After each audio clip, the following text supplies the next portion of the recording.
The prime thing is you have to win. There you go. There you go. That's what I'm talking about. Hey, Mark, settle down a little bit.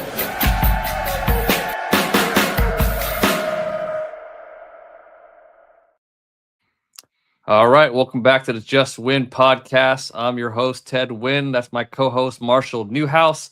And it is an exciting time. There is white smoke coming from the 16 Chapel. The Raiders have hired a head coach, and it's the exact target that they've been wanting. They've kind of put all their eggs in one basket with this hire, just kind of waiting it out until this point because the Seahawks are still in the playoffs. But they've told the other candidates that were in the cycle that they've decided to move with Klint Kubiak. It's being reported that both parties want to make a deal. So the Raiders get their guy a year after firing Pete Carroll, and we will have a new intro once we have a press conference. So you don't have to listen to Pete Carroll anymore. But the Raiders have their guy, and I think so. Just a quick timeline. Obviously, the Raiders were casting a wide net, interviewing a bunch of guys. I reported that Mike McDaniel was still in the running even after he took the Raiders, the Chargers OC job, but it seemed like something happened because after all the national reporters reported the same thing I said, he decided to make it official with the Chargers, and that's when I think people started kind of getting the hint that maybe there's something going on with Kubiak with these guys dropping out. The Raiders had their second meeting with Kubiak in Seattle along with the Cardinals, but their meeting lasted all night long and they had to fly to Santa Clara. So it seemed like the Cardinals maybe had an hour or two with him, if that. Maybe he just told the Cardinals that he was going with the Raiders, but it's like, I don't know. Marshall, you seem like a ladies' man. Have you ever had two dates in the same day before? No, I haven't been that aggressive. You can be honest. I know friends who've tried to juggle it, man. I was too stressed out. I can only handle one at a time, man. Yeah. Well, you probably saved the best one first, right? Or the one you're pursuing first. So I think that's what happened with the Raiders yesterday. And yeah, they got their guy. And yeah, what do you think the contract is going to look like? Yeah, it's interesting. I think a lot of the comps are in that, anywhere from 12, 13, $14 million a year. At this point, I mean, with now 9 head coaching openings filled, all of the leverage is in Klint Kubiak's court, because you can imagine a scenario where somehow he backs out. Seattle makes this grand overture and he stays as a coordinator in Seattle for one more year. The Raiders are quite literally SOL. They are shit out of luck right now. And so he and his agent are going to do what they do. I think the Raiders assumed some of this to a certain level, because just like, quarterbacks, the floor and the precedent keeps rising. But the fact that they've been so diligent, but also taking this much time, means that they are really, this has got to work out. And because it's got to work out, Klint Kubiak is going to get to ask for what he wants. I saw you talking about this, and I've even looked at some of the known coaching contract numbers, because as people may or may not know, players' contracts are made public, coaches are not always made public, and so we kind of have to do a little guessing and hearsay. But I think it'll be in that $15 to $16 million range. It'll, I think, set a record for a guy who's got the name brand. He's got the offensive play calling background, but he's still a young coach and technically unproven as a leader of an organization. But this is the cost of doing business. The Raiders chose they like you said, the cast of the wide net. They interviewed so many potential coaching candidates, a lot of guys who got on second interview. So they definitely I think kicked tires. I think Tom Brady having something to do with this meant that he wanted to really get a feel for what's out there. Like, what are the options when it comes to hiring a guy who hasn't been a head coach, and some guys who had been a head coach. And so they really were trying to figure things out, because as you and I have talked about, and I think a lot of Raider fans feel, they have got to get this right. This has to be the beginning of a new successful Raiders era. It might not be overnight, but it has to be the new beginning. They've had too many turnovers, head coaching turnovers in the last 10 years, with not much success in the field to back any of them up. that this is just a moment that has to go right. And so I understand them being diligent. And I think that the money eventually will speak to that. But what's money if the new salary cap is going to be over $300 million and the Seattle Seahawks might sell for $7 to $8 billion after the Super Bowl? So spend the money, get the guy that you want to get. Yeah, and it was reported the salary cap is going up, and Mhm. if you saw just from TV deals, they'll get all these owners get a $400 million check from the NFL. Sheesh. Just doing nothing. They get the Yep. $400 million just for the TV deal. So, Yep. people, I think there's still some people that believe Mark Davis is the poorest owner in sports, but it's just not true anymore. He's made so much money. If we're in speaking Vegas. relatively, he was right until Yeah. the move to Vegas. And Mhm. that lined his pockets. The valuation, if people don't understand, there's a lot of talk about billionaires and all that stuff, but the valuation is tied to the worth of what the market value of the franchise, even if it's not sold. So as soon as he moved to Vegas with the new stadium deal and how it was financed, and then the continued elevation of valuations of each NFL franchise, yes, he is no longer that Mark Davis that was rich in ownership and poor in cash. That is not the case anymore. Yeah, and that's one of the benefits of having money is you don't have to stick with a coach that you don't want to. Yeah, it sucks having to pay like all these guys money from these old deals, but you gotta give Mark credit. He ate it and he sensed it wasn't right, and I think moving on to Klint Kubiak, who to me was the number two. To me, Jesse Minter was my number one guy. But I think Klint was a close second, and I think it's probably even a better fit for the Raiders to get an offensive guy because they are going to draft Mendoza. So I think having that number one pick obviously was a huge thing to have to attract the coaching candidate. Jeremy Fowler kind of reported that Tom Brady hit off with Klint Kubiak right away, talking X's and O's, and that's just not that's just an advantage that you don't get normally from an owner. I think Al Davis had that when he was an owner. But normally you're not going to talk to owner. He's going to be able to break down schemes with you. So I think that was attractive to see that he has an owner that kind of understands that side of the ball and will kind of help just do as much as he can to support him as far as schematics. So getting Klint Kubiak, let's talk about what makes him a good play caller. I think, to me, if you watch the Seahawks, and I've watched a lot of Seahawks this season, the number one thing I like is how he uses his players and slots them into positions where they could win. So, when you look at JSN and how, he's been one of the most productive players in football, and JSN isn't, he isn't Justin Jeffrey. He isn't Jamar Chase from the Bengals. He's not that class of receiver, but he outproduces them because he's put in positions where he could win. If you just look at the game against the Rams, they lined him up in the backfield a ton because the Rams play a lot of match coverages. And if you play match coverages, you have to match the number 3 or the running back with the linebacker at times. And that's kind of the mismatch. And that's kind of schematic games that Klint Kubiak's really good at playing. He wants to run the ball. They're going to run a ball a ton, so that fixing the offensive line has to be a priority for the Raiders. But I just love how he slots his players. I love the sequencing. I love how everything has a purpose. You know exactly why he's calling each play when he does. Yeah, I agree with that. And yeah, I mean, that play has been broken down and replayed over and over again, JSN out of the backfield, but he does that all over the place and not just with JSN. And so I think Raiders fans will be really, really happy with the way that he thinks about attacking a defense because, listen, it's the core of this is an outside zone scheme, but it can be outside zone under center or gun, but he also runs plenty of gap schemes, duo and single power.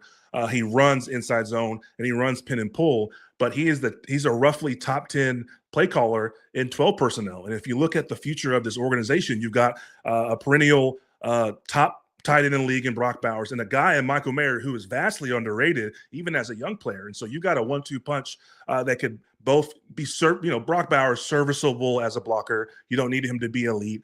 But Michael Mayer is a better blocker, but still a very capable pass catcher. And you couple that with Ashton Genty, and a lot of the stuff that Kubiak does, which I love, is the formation variation, which puts players in different areas, so that really makes the defense account for them. But then the pre-snap motion, which to me is such a very, it's not a cheap way, but it's a simple on its face way to challenge a defense pre-snap. You play with their eyes pre-snap, and you immediately understand leverage. You understand man zone from a quarterback, processing standpoint. But also you get defenders who are, if you get a motion guy flying at you, am I a hook or a curl defender? It challenges the space which you want to play zone in. He likes to get in trips. That challenges cover 4 and all the pockets. There's a big online consternation about what cover 4 is meant to do. We won't get into that, but there are ways to attack cover 4 underneath and over the top. And he likes to do a lot of these things, and it's not simple, but it's not easy, but it is simple at times. And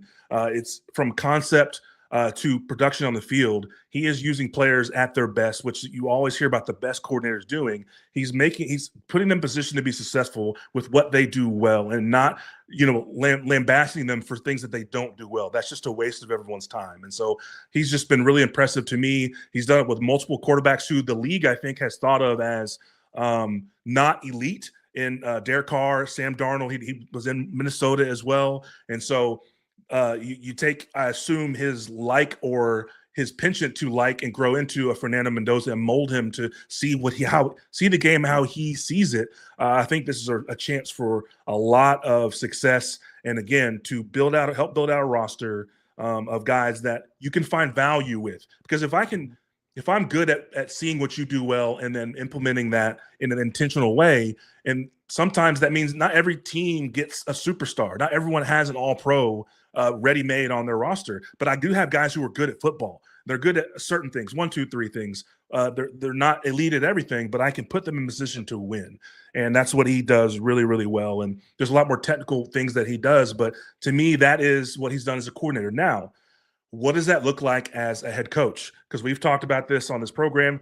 Listen, there are a lot of play calling head coaches, offensive minded and defensive minded head coaches. When the Final Four was set in the NFL, it was half and half defensive coaches, half offensive coaches. There's not one way to win. But what does happen is now when you assume the role of the head coach, if you're a play caller, you also need to have a wherewithal of game management, roster management, how guys are reacting in game. How is your offense combined in a total team game, playing with your defense and with your special teams? I think there was a statistic that just came out that looked like the Rams, the Niners, and the Packers had the 3 worst special teams units in the league. That is, to me, a little bit of neglect. That's not just like bad luck. That is a lack of focus in that area. And so now that you're Klint Kubiak head coach, so Las Vegas Raiders, what does that look like? What is the emphasis there? And so your role now gets expanded while he still wants to maintain control of the play calling. That is a lot to ask. I don't care if you're Sean McVay. I don't care who you are.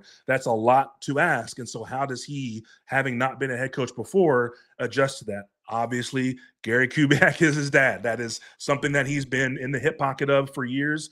And so maybe he has a head up. We'll see. But I think the fans should be excited about the potential that he brings and what he can do with this roster as is, knowing they have a lot of holes to fill. Yeah.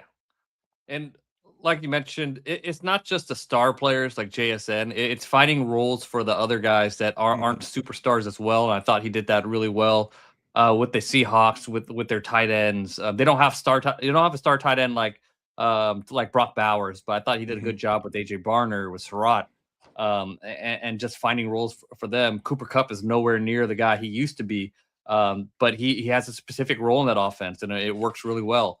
So I think, obviously, if you play fantasy, I think Brock Bowers is a certified number 1 pick now. Like you take that guy in the first round and you don't even hesitate.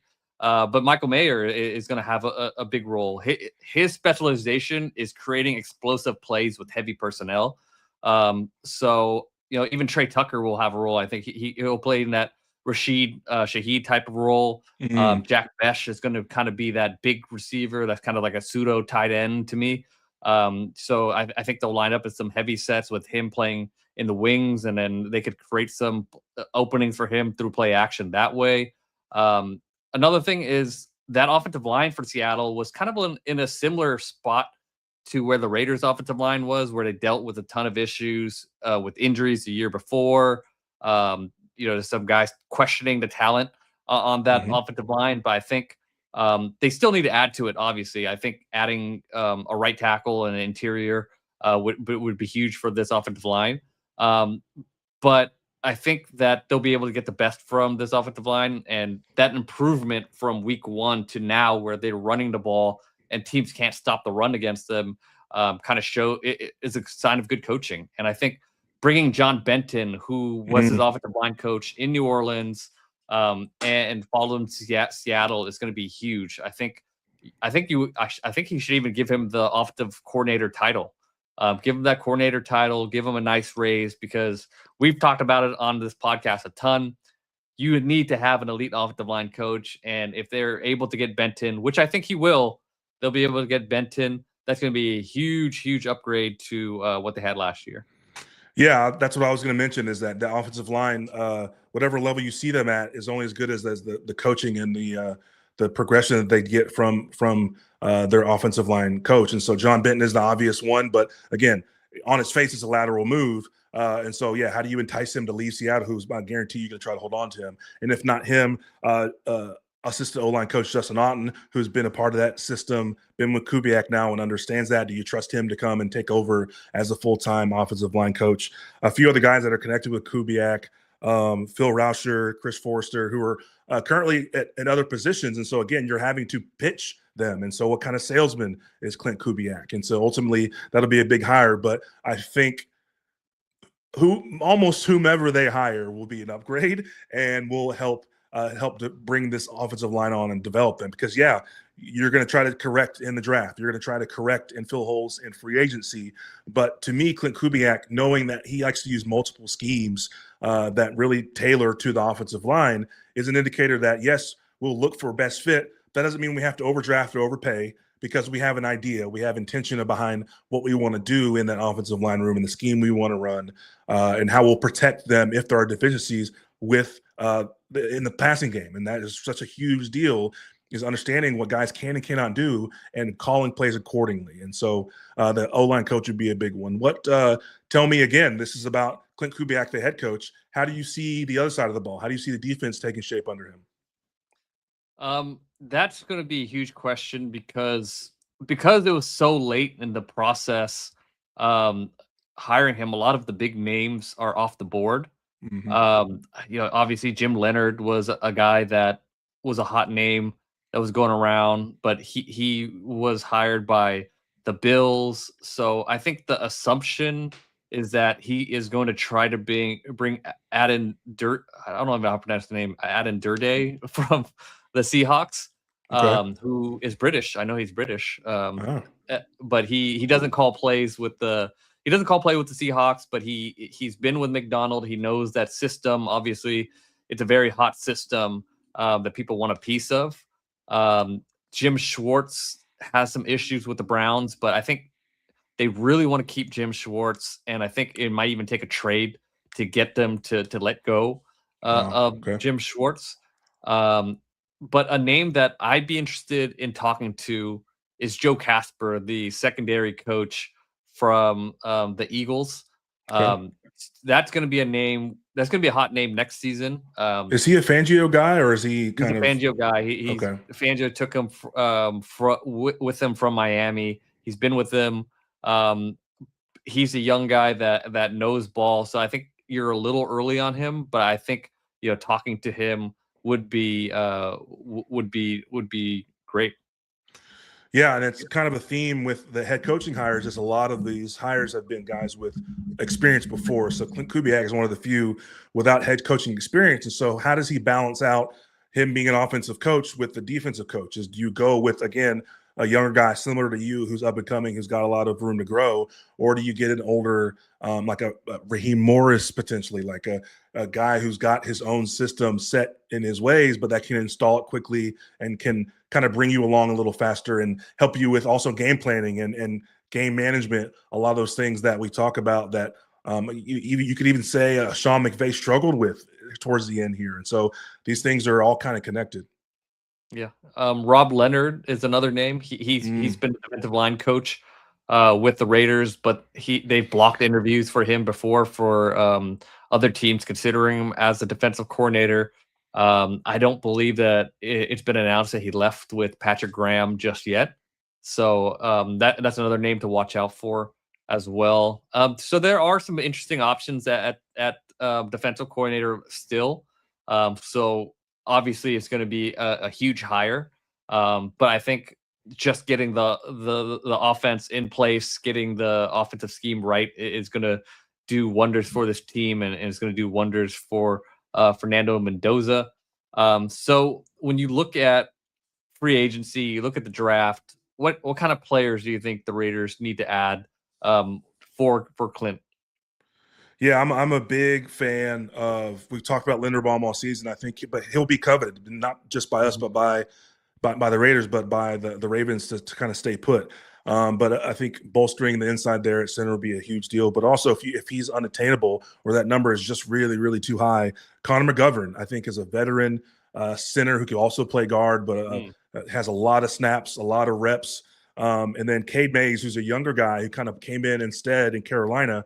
He's only 26 years old and played really well due to injury and could use some value there at center. And so to me, those are kind of three names to watch. And I think they even dip their toe in the tackle market. It's a little shallower than other years. Rasheed Walker, Braden Smith, assuming Colton Miller is still your guy at left tackle. Those are both guys who could give you immediate young playing time at right tackle. Braden Smith being almost 30, but Rasheed Walker only 25, going to be 26 next season. And then I think with the Kubiak hire, his familiarity on the defensive backfield with Tariq Woolen, I think could really be a lot of fun. Now, obviously, so much of that depends on the defensive coordinator hire, but Tariq Woolen, despite his personal foul tendencies with the taunting, is a really talented cornerback, has been burned a little bit. I think he's got a boom or bust to him, but with the right scenario, I think he can really be just his size alone.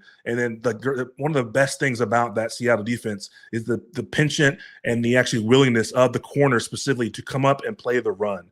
That's such a huge deal, and he's one of the pieces to that, along with Witherspoon. And so I like his game a lot.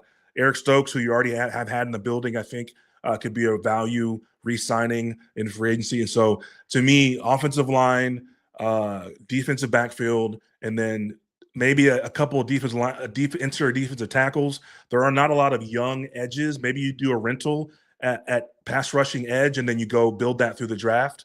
But as far as interior tackles as well, it's not as deep of a market as you would like to go exclusively for agency. So they've got money to spend, but all money ain't good money. And so we'll see what they target, knowing they still got the now 9 draft picks after they take what we assume is Mendoza. Yeah, I mean, I think I would like to see them address the offensive line through free agency. They have a couple of guys that showed a little bit of promise last year in Charles Grant and Rogers. So I would like to see them get some veteran offensive linemen in that you could plug and play, similarly to what Ben Johnson did last year. You know, he got 3 interior guys as soon as he got there. I think Braden Smith is a great call out. I think if you're able to get Braden Smith and really solidify that right tackle spot, and then you have Charles Grant, you know, backing up and maybe playing swing tackle. Yeah. That would be great. I think Tyler Linderbaum is going to be one of the most sought after free agents if he isn't retained by the Ravens. I feel like his asking price is going to shoot through the roof. But I think you try to pursue him, but I think Connor McGovern would be a great fallback if you can't get him. So potentially you have Colton Miller at left tackle. You have JPJ at guard. You have McGovern at center. You have Rogers at right guard, and maybe Smith at right tackle. That's a really good, instant upgrade of an offensive line, and that's without especially with a better O-line coach. Yep, it's with a better O-line coach, and hopefully you draft more talent. That's to me a place where you can never go wrong finding guys and developing them. So they have a lot of avenues. They are in prime position with draft picks and cap space that very rarely teams have both of those aligned at the same time. And coming in with a new head coach, this is a true chance to start fresh and Start fresh with talent right away, which will give, I think, Klint Kubiak and his young QB a great foundation to build on. Yeah, for sure. I think they still should not waste money on like flash type of signings, but using money on offensive line and solidifying the line to me is money well spent. So I don't know if they should be in position to like drop $30 million on Alec Pierce or something, but use that money on the trenches, in my opinion. I think it'll to me test the competence of a play caller, having a better offensive line unit, and then making up those margins with skill guys that aren't as blue chip. And so having Jack Besh in the room, Trey Tucker, and they already got a deep threat. They've got 2 tight ends, so they have weapons. And it'll be up to Klint Kubiak to figure that out. That is why they pay you the money. And to me, that is a harder ask than getting a elite receiver and having holes in your offensive line. So to me, there's like a very clear path to give yourself a chance to succeed early on. And to me, it's that. Yeah. And, a healthy Brock Bowers in this offense is going to produce everything else is a complementary weapon. Obviously, having a number 1 receiver would be awesome. But I think funneling your resources to the offensive line will be good this year, and it'll be good for the future. Yep. Yeah. All right. Let's anything else to add? No, man. I mean, obviously this is technically not done. I mean, you could talk a little bit about this situation and the actual rules at play, seeing as he's still coaching for the Super Bowl, and what the hiring practices are, the rate at which they kind of go about this. Because obviously there was 10 teams that needed a coach, and they've been hustling, busting, flying coaches everywhere, interviewing everywhere. And what does that look like from a Raiders standpoint, knowing that they're late in the game with a coach who's still coaching? Yeah, I think they cannot announce a deal just yet. All the rumors or all the reporting, I think, started with the Raiders just telling other teams that they're moving forward with Kubiak. So they're going to negotiate a deal. They already expressed interest to each other. I guess there's always a chance that he could still back out of the deal. We never really seen that happen. We actually seen that happen with Josh McDaniels, but I don't think it's I don't. But that happened with the Colts. I don't. Oh, Indianapolis. That's right. Golly. Yeah. I don't think it's going to happen here, where the two have a handshake agreement, and I feel like the tea leaves have been kind of pointing towards this direction for a long time, anyways. So I would, I would never want to say it's a guarantee, but I would say it's probably a 99% chance. The Ted Win guarantee, stamp it, man, stamp it. And the Raiders will probably make him a pretty wealthy guy. I mean, he's going to make some generational wealth here. And let's just get ahead of it. So, every year there's coaching, hiring press conferences, and there's inevitably one or two where there's just awkward. Some of these guys, it's just not their bag. That is not a correlation to me to coaching acumen, but I get wanting to win the press conference. And we've talked about people who feel like when Klint Kubiak was a targeting hire, he doesn't have a great big personality and all this stuff. So I just want to prepare fans for a guy who's been around coaching his entire life. He's got multiple siblings who are in the football sphere, the NFL specifically, and a dad who coached and won Super Bowls. So whether you think that matters or not, if his opening press conference doesn't just fire you up, let that be okay. Like, I think he'll come off really, really professional, really well-spoken, but he's not Rex Ryan. And if you're looking for Rex Ryan, sometimes you also get Rex Ryan results. And so just prepare yourselves mentally for who Klint Kubiak is, because the best thing that he can be is himself. And to me, that's what got him this place. That's what's going to propel him forward. I guarantee you, if he's in a room and he can't talk ball with Tom Brady, they ain't making a hire. And that's what should matter to you more than anything. I'm not saying that it will go bad. I'm just saying prepare yourself that it's not fireworks shooting out of fingers. Like, just, it's okay. We're going to, I think they're hiring the right guy, and give him a chance to implement what he wants to do to help the Raiders get to the place that that they should be. Yeah. I think that was kind of a concern, that he was too quiet.